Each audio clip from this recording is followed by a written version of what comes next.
Hello everyone. आज हम लेके आए हैं स्टूडेंट्स क्वेरीज का पार्ट नंबर 4 और काफी दिनों से काफी सारी क्वेरीज इकट्ठी हो गई हैं। बहुत सारे स्टूडेंट्स के जो कमेंट्स आते हैं यूट्यूब पे, मैं उनमें से जो बहुत रिपीटेड टाइप के कमेंट होते हैं या फिर जो जेन्युइन टाइप के कमेंट है जिनमें रिप्लाई रिक्वायर्ड है, जो मुझे ऐसा लगता है कि इसके बिना तैयारी में थोड़ी सी बाधा स्टूडेंट की लाइफ में आ सकती है, तो वो मैं इन वीडियो सीरीज में ले लेता हूँ।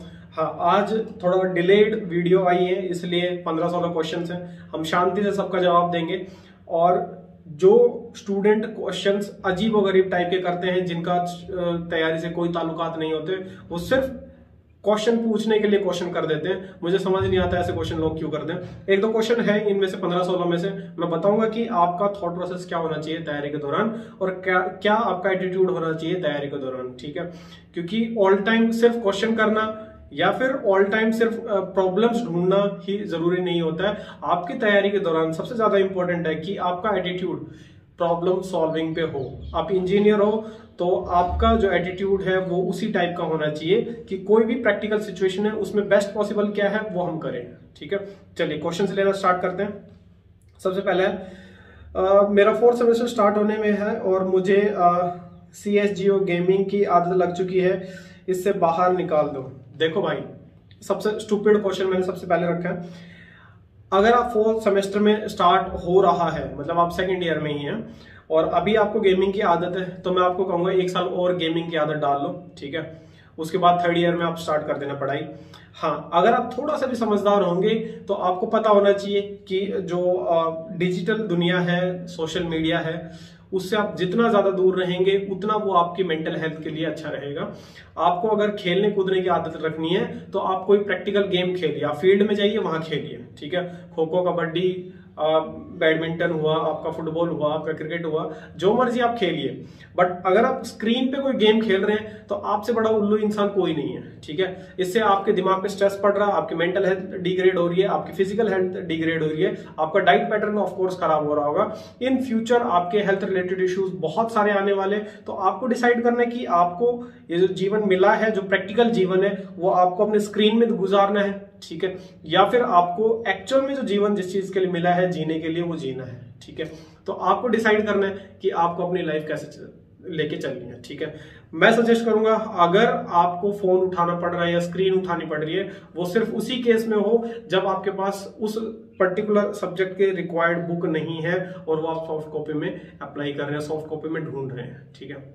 आप कभी भी कोई भी गेम आप लत नहीं लगाएंगे यार। दारू पीने की लत भी नहीं लगाते हैं लोग, तो वो भी छोड़ देते तैयारी के दौरान। आप तो ये तो कुछ भी नहीं है। गेम क्या है, क्या मिल क्या जाता है गेम खेलने से, वो भी स्क्रीन में, ठीक है। तो इन सबसे दूर रहिए। उसके बाद जब आपकी लाइफ सेट हो जाएगी तब आप एक अच्छा प्रैक्टिकल गेम खेलने की आदत डालिए, ठीक है। और अभी आप 2nd ईयर में, 2nd ईयर हुआ, 3rd ईयर हुआ, ये दोनों ईयर आपका कॉलेज में जो क्लब्स हैं, फेस्ट एक्टिविटीज हैं और भी एक्स्ट्रा करिकुलर एक्टिविटीज हैं, उन पे ध्यान दो यार। इनमें क्या रखा है गेम में। चलिए अगला क्वेश्चन देखते हैं। Sir, you have not provided metal forming notes, can you please upload that on drive. देखिए भाई, मेटल फॉर्मिंग के जो नोट्स थे वो सर ने स्लाइड से करवाया था क्लास में और उन्हीं स्लाइड्स का प्रिंट आउट हमारे पास था, तो हमारे पास नोट्स नहीं थे। उन्हीं में स्लाइड्स में हम छोटा मोटा लिखना होता था वो लिख लेते थे। तो वो स्लाइड्स आपको मेडिसी के किसी भी जो सेंटर है उसके बाहर छोटी छोटी बुक शॉप्स होती हैं, उन पे आपको मिल जाएंगे, ठीक है। चलिए नेक्स्ट है, एक बच्चे का है जिसकी रैंक आई है 942 और सेल्फ स्टडी इन्होंने की है, जो कि बहुत अच्छी बात है। सेल्फ स्टडी के बाद अगर आपके विद इन 1000 रैंक आ रही है, इसका मतलब है आपका पोटेंशियल कैलिबर बहुत अच्छा है। आप एक अटेम्प्ट और देंगे तो डेफिनेटली 2 डिजिट में आ जाएंगे। फिलहाल इनके मार्क्स 72.79 है और ऐसी कैटेगरी से बिलोंग करते हैं। PSUs के चांसेस आपके बहुत ज्यादा है, ठीक है। तो अगर PSUs 4-5 भी आ जाती हैं तो आपके चांसेस बहुत ज्यादा है, ठीक है। और इनकेस नहीं होता है तो आपको इधर उधर भटकना नहीं है। गेट 2022 के लिए तैयारी करिए शांति से, जिस शिद्दत से इस साल करिए उसी शिद्दत से अगले साल फिर से करिए, ठीक है। चलिए, I was able to attempt 83 marks confidently but many mistakes happened. 10 calculation mistake हुई और 10 कॉन्सेप्चुअल मिस्टेक हुई, ठीक है। देखिए भाई, अगर 83 मार्क्स का अटेम्प्ट किया और 20 नंबर का आपने गलत किया, इसका मतलब आपके 63 मार्क्स आए होंगे शायद। और ऐसा है, इसका मतलब सीधा सीधा है कि आपने क्वेश्चंस की प्रैक्टिस नहीं करी है, ठीक है। और कॉन्फिडेंटली अटेम्प्ट कर दिए, ज्ञान ना होने से भी लोग कॉन्फिडेंस में रहते हैं। तो भाई कॉन्फिडेंटली इंसान अटेम्प्ट तब करता है जब उसके कॉन्सेप्ट बहुत स्ट्रांग हो, और कॉन्सेप्ट आपके स्ट्रांग होते हैं जब आप क्वेश्चंस की प्रैक्टिस करते हैं। ठीक है, एक बार आपने थ्योरी पढ़ी, उससे रिलेटेड क्वेश्चंस लगाए, ठीक है, और क्वेश्चंस लगाने से पहले आपने फॉर्मूला सारे रटे हुए, उसके बाद जब आप क्वेश्चन लगा रहे हो तो चीजें समझेंगे, सोचेंगे कि क्वेश्चन जब पूछ रहा है उसका प्रैक्टिकल शेप कैसा होगा। ठीक है, तो एक्टिवली आप चीजें समझ पाएंगे, सॉल्व कर पाएंगे। ऐसे करके जब आप क्वेश्चंस की प्रैक्टिस करते हैं तो श्योरली ना आपसे कैलकुलेशन मिस्टेक होती है, ना आपसे कॉन्सेप्चुअल मिस्टेक होती है। कॉन्सेप्ट की मिस्टेक जब होती है जब आपको लगता है कि आपने पढ़ा है बट आपने क्वेश्चंस की प्रैक्टिस नहीं की है। क्वेश्चंस की प्रैक्टिस नहीं करेंगे तो श्योरली आपके कॉन्सेप्ट अच्छे नहीं होंगे। जिन लोगों को लगता है कि सिर्फ थ्योरी पढ़ने से वो कॉन्सेप्ट की प्रैक्टिस बहुत अच्छी कर लेंगे, वो बिल्कुल नहीं हो पाएगा भाई। 4 साल भी गेट का एग्जाम देते रहेंगे तो आप वही 30-40 के आसपास रहेंगे। आपको क्वेश्चंस तो करने ही पड़ेंगे, तो ही आपके कॉन्सेप्ट डेवलप होंगे और तो ही सिलेक्शन होगा। और जो कैलकुलेशन मिस्टेक हो रही है ना भाई, इसका मतलब ये आपने कैलकुलेटर को भी कभी हाथ नहीं लगाया है। कैलकुलेटर को हाथ लगाइए, ठीक है, और जब आप फाइनल एग्जाम में बैठ रहे हैं, क्वेश्चंस की प्रैक्टिस अच्छी होगी, कैलकुलेटर यूज में रहेगा, तो उस टाइम का प्रेशर कम पड़ेगा और ये आपकी जो कैलकुलेशन मिस्टेक्स है ना वो नहीं होगी। ठीक है, मैं अपना स्टैट्स बता देता हूँ। जब मैं तैयारी कर रहा था तो मैंने फाइनल एग्जाम में 95 का अटेम्प्ट किया था और मेरे 92 मार्क्स आए थे। ठीक है, तो ह्यूमन एरर थोड़े बहुत आते हैं, 2-4 नंबर के, 5-7 नंबर के, 20 नंबर के ह्यूमन एरर नहीं होते, वो आपकी खुद की ही गलतियां होती है। ठीक है, तो भाई मैं रिक्वेस्ट करूंगा कि जो आप गलती आपने करी है वो आप सुधारिए और नेक्स्ट ईयर अच्छे से तैयारी करिए। At present I have this much of material. इनके पास बहुत सारा मटेरियल है भाई, बाकी लोगों से शेयर कर लिया करो क्योंकि इतना सारा मटेरियल बाकी लोगों के पास नहीं होता है। ठीक है, अब ये जानना चाह रहे हैं गेट 22 के लिए इनको इनमें से क्या क्या लेना चाहिए। देखिए भाई, सबसे इंपॉर्टेंट आपका गेट का जो प्रीवियस ईयर है, ठीक है, गेट का प्रीवियस ईयर पॉइंट नंबर 1 पे जो आपके पास है, और इंजीनियरिंग सर्विस का प्रीवियस ईयर, ये पॉइंट 1 और 2 ये तो मस्ट है, ये आपके पास होना ही होना चाहिए। प्लस इनके साथ आपका टेस्ट सीरीज, एक टेस्ट सीरीज आप जरूर लेंगे। ठीक है, और एक आपके पास workbook, bits bytes etcetera etcetera, मतलब किसी भी एक कोचिंग इंस्टीट्यूट का एक सेट। ठीक है, आइदर तो मेड जी की वर्कबुक ले लो, या फिर एस की बिट्स एंड बाइट्स ले लो, या फिर एक्सरजी की जो क्वेश्चन बैंक है वो ले लो, या एस की वर्कबुक ले लो। भाई इनमें से ये सब नहीं रखना है, आपको सिर्फ एक रखना है। ठीक है, कोई एक रखेंगे, उसी को बार बार रिपीट करेंगे, बहुत सारी चीजें नहीं रखेंगे। हाँ, आपके पास बहुत सारा टाइम अवेलेबल है, टेस्ट सीरीज आप एक्स्ट्रा ले लो, और एक्स्ट्रा टेस्ट सीरीज तब लेंगे जब एक खत्म हो जाएगी, तो ही आप नेक्स्ट वाले लेंगे। ये प्रीवियस ईयर आपके सिविल सर्विसेज, इसरो, ये DRDO XYZ चीजें ये आप नहीं लेंगे, गेट के लिए स्पेशली नहीं लेंगे। ठीक है, चलिए नेक्स्ट क्वेश्चन देखते हैं।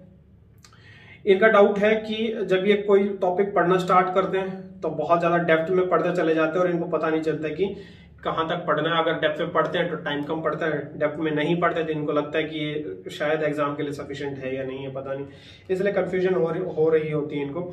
देखिए भाई, आपको कोई भी चीज इतनी नहीं पढ़नी है कि आप रिसर्चर बन जाओ, आप साइंटिस्ट बन जाओ। ठीक है, आपको सिर्फ इतना पढ़ना है कि अगर आप इंजीनियरिंग सर्विसेज एग्जाम की तैयारी कर रहे हैं तो इसके प्रीवियस ईयर आपसे लग जाए।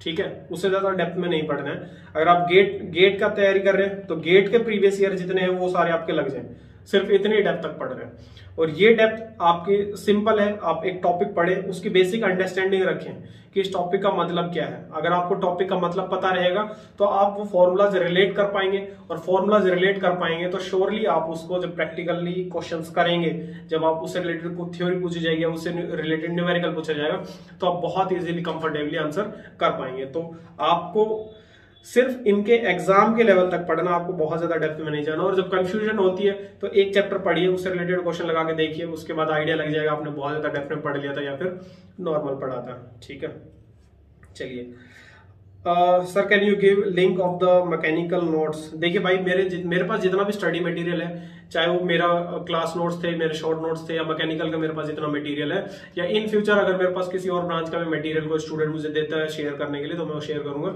वो सारा मटेरियल मैं इस एप्लीकेशन के थ्रू शेयर कर रहा हूँ। ठीक है, ये एप्लीकेशन आपको प्ले स्टोर में मिल जाएगी, आप सर्च करेंगे दीवाने IAS एंड गेट। ठीक है, ये सर्च करेंगे तो आपको मिल जाएगा। ठीक है, चैनल के नाम से ही है, और लोगो तो आपको चैनल का पता ही होगा, ये सिमिलर लोगो आपको एप्लीकेशन का मिल जाएगा। तो उस एप्लीकेशन में मेरे पास जितना मटेरियल है, जितने वीडियो लेक्चर, जितना भी कंटेंट मेरे पास है, मैंने सारा इकट्ठा करके एप्लीकेशन में डाला हुआ है, तो आप प्ले स्टोर से डाउनलोड कर लेंगे और यूज कर लेंगे। Sir does year gap matter in PSU और ईएससी? देखिए भाई, ये डाउट बहुत बच्चों को होता है और ये इसलिए होता है कि उनको लगता है कि एज गैप के बाद, मान लो किसी पीएसयू में 28 साल की मैक्सिमम एज लिमिट है और आप 28 साल की उम्र में जाके वहां पे इंटरव्यू में बैठ रहे हैं। देखिए, दो चीज है, एक तो वो आपसे पूछेंगे कि एज गैप क्यों है, उसमें आप एकदम जेन्युइन रिप्लाई देंगे। जेन्युइन रिप्लाई का मतलब ये है कि अगर आपने बर्बाद किया उससे पहले का टाइम, तो आप बताएंगे सर बर्बाद कर दिया, पिछले साल मेरे को सद्बुद्धि आई और मैंने तैयारी करी। ठीक है, बिल्कुल जेन्युइन रिप्लाई है। मुझे भी किसी को रिक्रूट करना होगा जो 4 साल टक्कर मार के आया होगा, 5 साल उसकी अकल ठिकाने आई और अब उसने बहुत अच्छा परफॉर्म किया है, तो मैं उस बंदे को लेना चाहूंगा क्योंकि उसकी अकल ठिकाने आ गई है। ठीक है, दूसरा, अगर आपको लगता है कि ज्वाइनिंग के बाद का अगर आप सोच रहे हैं, तो ऑफ कोर्स जितना ज्यादा उम्र में आप किसी ऑर्गेनाइजेशन में एंटर करेंगे, हायर लेवल पे उतना जाने का चांसेस कम हो जाएगा, क्योंकि पीएसयूज हैं या फिर आपका सेंट्रल गवर्नमेंट की जॉब्स हैं, उनमें एज का क्राइटेरिया बहुत मैटर करता है कि आप उस ऑर्गेनाइजेशन में हायर लेवल पे कहां तक जाएंगे। ठीक है, तो वो तो सेकेंडरी मैटर हो गया, बट सिलेक्शन प्रोसेस में आपका एज गैप बिल्कुल मैटर नहीं करता है। सिर्फ आपको ट्रुथ बताना है वहां पे कि मैं इतना लेट क्यों हो गया, चाहे वो अच्छा रीजन भी हो सकता है, बुरा भी हो सकता है, जैसा भी है। अगर आप वहां पे रैंक लेके बैठे हैं तो भाई टैग आपके ऊपर एक कि बंदा मेहनती है, अकल ठिकाने आ जाते तो फाड़े कर देते हैं। ऐसे ही लोग चाहिए होते काम करने के लिए, तो एज गैप बिल्कुल मैटर नहीं करता है। चलिए, गेट एंड ईएससी दोनों के लिए टेस्ट सीरीज एक साथ सॉल्व करें या अलग अलग टाइम पर सॉल्व करें, कौन सा पहले करें? देखिए भाई, सबसे पहले आपको टारगेट फिक्स करना पड़ेगा कि आपको गेट में जाना है या इंजीनियरिंग सर्विसेज में जाना है। हालांकि मैंने दोनों एग्जाम दिए थे, दोनों में सिलेक्शन हुआ, 6 पीएसयू में सिलेक्शन हुआ और इंजीनियरिंग सर्विसेज में फिलहाल रेलवे में काम कर रहा हूं। बट क्या फायदा हुआ मेरा गेट देने का जब मुझे काम यहां इंजीनियरिंग सर्विसेज में करना था? ठीक है, समझे? अब उस पर्टिकुलर टाइम में जो मैंने तैयारी करी थी, इंजीनियरिंग सर्विस का जो प्रीलिम्स था वो जनवरी के फर्स्ट वीक में होना था और गेट का एग्जाम फेब के फर्स्ट वीक में होना था। तो जो नवंबर और दिसंबर का टाइम था, 2 महीने इतने भयंकर लोड वाले थे, मुझे खुद नहीं पता था मैं कब सो रहा हूँ, कब उठ रहा हूँ, कब खा रहा हूँ, कब पढ़ रहा हूँ, कब रिवीजन हो रही है, कब क्वेश्चन हो रहा है, कब टेस्ट सीरीज हो रहा है। कई बार तो ऐसा होता था कि मैंने 4 टेस्ट प्लान किए एक दिन में और चारों 3 घंटे के, 4 या 12 घंटे तो टेस्ट है, उनका एनालिसिस पता ही नहीं है कब खाया, कब पिया, कब सोया। वो 2 महीने इतना स्ट्रेस में निकले थे कि मैं बता नहीं सकता। मैं वो चीज सोचता हूँ कि वो 2 महीने मेरे कैसे थे, नवंबर दिसंबर, तो मेरे रोंगटे अभी भी खड़े हो जाते कि हाउ, कैसे भाई, एक जॉब चाहिए थी इसलिए मेहनत हो गई थी, बट जब जरूरत नहीं है तो इतनी मेहनत क्यों करनी है? ठीक है, तो आप डिसाइड करेंगे कि आपको गेट देना है या ईएससी देना है। आप दोनों भी दे सकते हैं, नो डाउट दे सकते हैं, कोई इश्यू नहीं है, दोनों में सिलेक्शन भी हो जाएगा। बट जहां आपकी टेस्ट सीरीज की बात आती है, तो अगर आपकी प्रायोरिटी इंजीनियरिंग सर्विसेज है तो आप इंजीनियरिंग सर्विसेज के टेस्ट सीरीज पे फोकस करेंगे। अगर आपकी प्रायोरिटी गेट है तो आप गेट के टेस्ट सीरीज पे फोकस करेंगे। ठीक है, पहले जो आपकी प्रायोरिटी है उसके टेस्ट सीरीज देंगे, फिर उसके बाद टाइम अलाउ करता है तो आपकी जो सेकंड प्रायोरिटी है उस पर टेस्ट देंगे आप। ठीक है, चलिए सर, ओएनजीसी आएगा क्या इस साल? 182 रहेंगे इनकी और ओबीसी कैटेगरी से बिलोंग करते, चांसेस पूछ रहे कितने? देखिए भाई, ओएनजीसी में लास्ट ईयर इसलिए नहीं आ पाई थी बिकॉज उनका इंटरनल मैनेजमेंट बहुत सारा गड़बड़ आ गया था कोविड के चक्कर में, क्योंकि वहां पे 14 डेज ऑन ऑफ का सिस्टम होता है। 14 डेज आप ऑफशोर में काम करते हो और 14 डेज आप घर पे रहते हैं छुट्टी पे। और क्वारंटाइन के जो रूल्स आए थे वो भी ऐसे ही आए थे कि 14-15 दिन आपको क्वारंटाइन रहना पड़ेगा, किसी एक प्लेस से दूसरे प्लेस पे जाओगे, उसके बाद आप जॉब पे जा पाओगे या उसके बाद आप घर पे आ पाओगे। अब 14 डेज आपने काम किया, उसके बाद घर आने के लिए आप मुंबई 14 डेज क्वारंटाइन हुए, मुंबई से आप अपने घर गए, वहां 14 डेज क्वारंटाइन हुए, फिर घर गए, फिर 14 दिन घर रहे, वापस आए घर से, फिर मुंबई में फिर से क्वारंटाइन हुए, फिर आप जॉब पे गए। तो ये 14 दिन का जो गैप है, 14 दिन के जो सीक्वेंस बनी वो बहुत ही बेकार हो गई थी। इसलिए ओएनजीसी ने टेम्परेरी बेसिस पे लोगों को घर पे 1 महीना घर पे भेजा, 1 महीना उनको जॉब पे बुलाया। इस चक्कर में बहुत सारा मैनेजमेंट शेड्यूल उनका खराब हुआ था, इसलिए रिक्रूटमेंट पे वो ध्यान नहीं दे पाए। हालांकि उनके पास वैकेंसीज बहुत ज्यादा है, तो होपफुली इस बार डेफिनेटली ओएनजीसी आएगी और बहुत सारी वैकेंसीज के साथ आएगी, आपके चांसेस बहुत ज्यादा सिलेक्शन के। ठीक है, चलिए एक और स्टूडेंट है, इनके डाउट है कि इंजीनियरिंग सर्विसेज के एग्जाम के लिए परसेंटेज क्राइटेरिया होता है क्या? भाई कोई क्राइटेरिया नहीं होता। 10वीं में आप पास हो जाए, 12वीं में आप पास हो जाए, ग्रेजुएशन आप पास हो जाए, जो मैटर करता है वो सिर्फ और सिर्फ आपका यूपीएससी का स्कोर कार्ड मैटर करता है, ठीक है। यूपीएससी में कितने मार्क्स आप लेके आ रहे हैं वो मैटर करेगा, बाकी कोई चीज मैटर नहीं करती है। जो लोग इंजीनियरिंग सर्विसेज के एग्जाम देते हैं और सेलेक्ट होते हैं, उनमें से बहुत सारे ऐसे भी होते हैं जो गेट सिर्फ इसलिए नहीं दे पाते थे क्योंकि उनकी 60% नहीं है, गेट में रैंक आ भी जाएगी तो पीएसयू में सिलेक्शन नहीं होगा, इसलिए वो यूपीएससी का एग्जाम देते हैं और सेलेक्ट भी हो जाते हैं, ठीक है। तो आपको सिर्फ रैंक पे, मार्क्स पे फोकस करना है, ठीक है। आपको टेंशन नहीं लेनी कि आपका परसेंटेज कम है, उससे कुछ फर्क पड़ता नहीं है। दूसरा, ये डीएफ फॉर्म की बात कर रहे हैं, कुछ इंटरव्यू की बात कर रहे हैं, तो मेरे हिसाब से आप मेंस क्लियर करिए और इंटरव्यू की जो बुक्स, आप एक्स्ट्रा बुक की बात कर रहे हैं, भाई इंटरव्यू होता है आपको जानने के लिए। अगर मैं किसी का इंटरव्यू ले रहा हूं या मेरा कोई इंटरव्यू ले रहा है तो वो इंटरव्यू इसलिए हो रहा है कि जो सामने भी इंसान बैठा है उसको जाने, उसकी ट्रेनेबिलिटी कैसी है, वो हमारी ऑर्गेनाइजेशन में आएगा तो कैसा काम करेगा, उसके लिए तैयारी क्या करनी है। आप जो हो वो आपको प्रेजेंट करना है कि मैं कल ये था, आज मैं ये हूं, फिर मैंने ये तैयारी करी और मैं यहां पे पहुंचा, आगे मेरे फ्यूचर प्लान्स क्या है। सिंपल जो आपकी चीजें हैं वो आप बताएंगे, 100% आपको बहुत अच्छे इंटरव्यू मार्क्स मिलेंगे। एक्स्ट्रा कोई किताब लेनी नहीं होती है भाई, आप किसी कोचिंग इंस्टीट्यूट में जाएंगे तो उनको इंटरव्यू गाइडेंस भी देना होता है, और इंटरव्यू गाइडेंस देने के लिए वो पैसा मांगते हैं और उस पैसा का जस्टिफिकेशन देने के लिए वो कुछ तो करवाएंगे, ठीक है। तो आपको टेंशन नहीं लेनी है, आप पढ़ाई पे फोकस करिए, बाकी आपका डीएफ है, इंटरव्यू है, जब आपका मेंस क्लियर हो जाएगा तो मैं अवेलेबल हूं, ठीक है। चलिए सर, प्लीज गेट वाइज का शेड्यूल बना दीजिए। बना रहे भाई, इस पे काम कर रहे हैं थोड़ा सा, और कोशिश करी जाएगी जो थर्ड ईयर वाले हैं, फाइनल ईयर वाले हैं और जो फुल टाइम अभी तैयारी कर रहे हैं उनके लिए एक परफेक्ट सा मैकेनिकल के लिए शेड्यूल में बना दूं।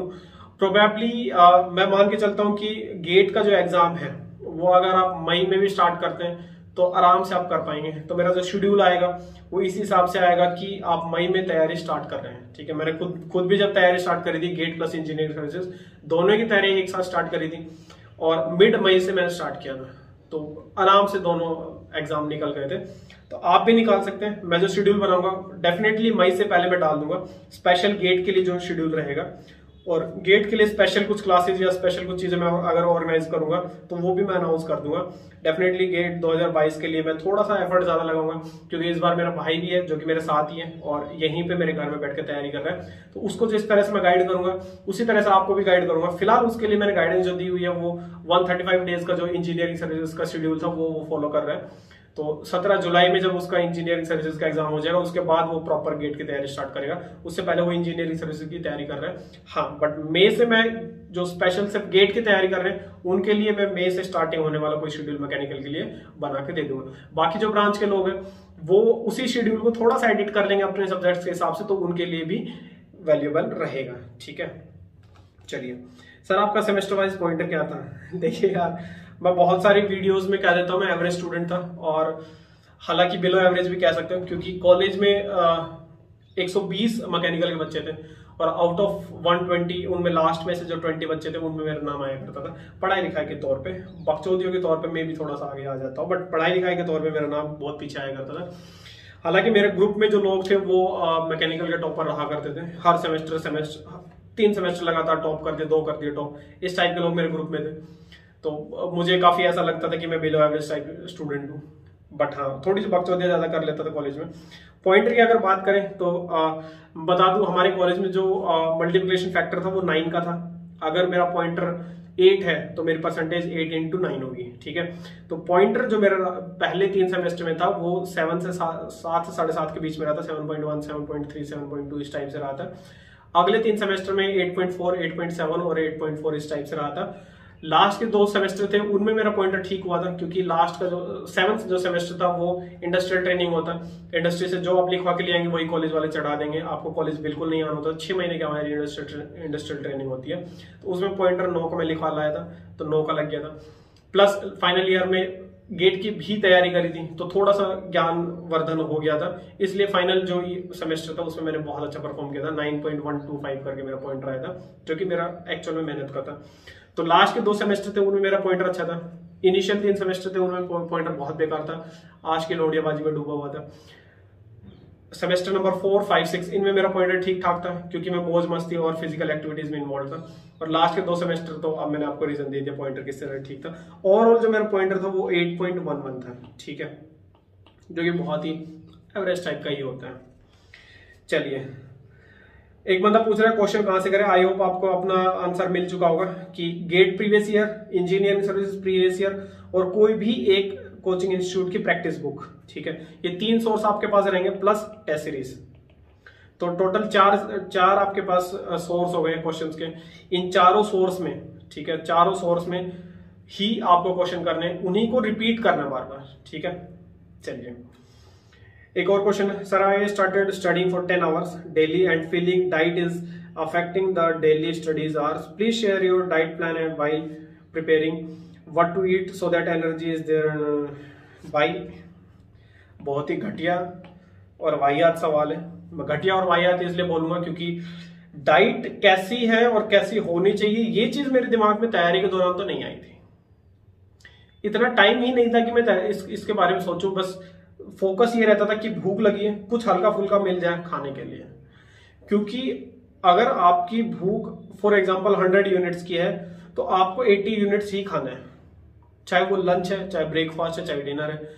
कोई फालतू का आबा बाबा ज्ञान देता है कि आपको मॉर्निंग में बहुत हैवी लेना चाहिए, लंच में नॉर्मल लेना चाहिए, इवनिंग में बहुत लाइट लेना चाहिए, आपको ड्राई फ्रूट्स लेने चाहिए, आपको फ्रूट्स लेने चाहिए, आपको जूस लेना चाहिए, आपको बॉइल्ड फूड लेना चाहिए, आपको ऐसा फूड लेना चाहिए, क्लीन फूड जो अवेलेबल है ले लो। ठीक है, क्योंकि ब्रेन की फंक्शनिंग अगर आपकी लगातार 10 से 15 साल डाइट बहुत बेकार रहती है तो ही ब्रेन की फंक्शनिंग डिग्रेड होती है। एल्स ब्रेन की फंक्शनिंग बहुत ओके चकाचक रहती है। ठीक है, आइंस्टीन जब फाइनल टाइम में बहुत बीमार टाइप्स था तो उस टाइम भी उसकी एक स्टोरी है, वो अगर आप गूगल करें तो मिल जाएंगे कि वो एकदम मरने की हालत में ही था। उस टाइम भी कुछ ऐसा क्वेश्चन टाइप की चीज आई थी और उसने बहुत अच्छा रिप्लाई किया था। तो ऐसा ब्रेन के तौर पे आप मत मान के चलो। आपकी डाइट खराब तो हो सकता है आपका पेट निकल आए, आपकी डाइट खराब तो हो सकता है आपको फिजिकली वीक फील होना स्टार्ट हो जाए, बट आपके ब्रेन पे कोई इफेक्ट नहीं आएगा अनलेस कि आप अगर आपको भूख 100 यूनिट की और आप 80% ले रहे हैं तो। ठीक है, आपको आप ओवर ईटिंग कर रहे हैं, 120% खा रहे हैं, 150% खा रहे हैं, 200% खा रहे हैं, तो प्रॉब्लम है, तो नींद आएगी। तो आपको लगेगा यार नींद क्यों आ रही है, ऐसा एनर्जी लेस क्यों फील हो रहा है। कम खाइए, हो सके थोड़ा सा क्लीन खाइए, बहुत ज्यादा फ्राइड फूड ना खाए। मेरी जो डाइट थी, मॉर्निंग में मैं मैगी खाया करता था। अब पूछेंगे सर डेली मैगी खाया करते थे? हाँ भाई, डेली मैगी खाता था क्योंकि गिटोरनी में सुबह सुबह कुछ मिलता नहीं था बच्चों को। ठीक है, अनलेस कि आप बहुत रईस बच्चे ने हैं, आपको कुछ नहीं मिलेगा। ठीक है, तो मैं पतंजलि से मैगी लेके आया करता था, डेली मैगी खाया करता था।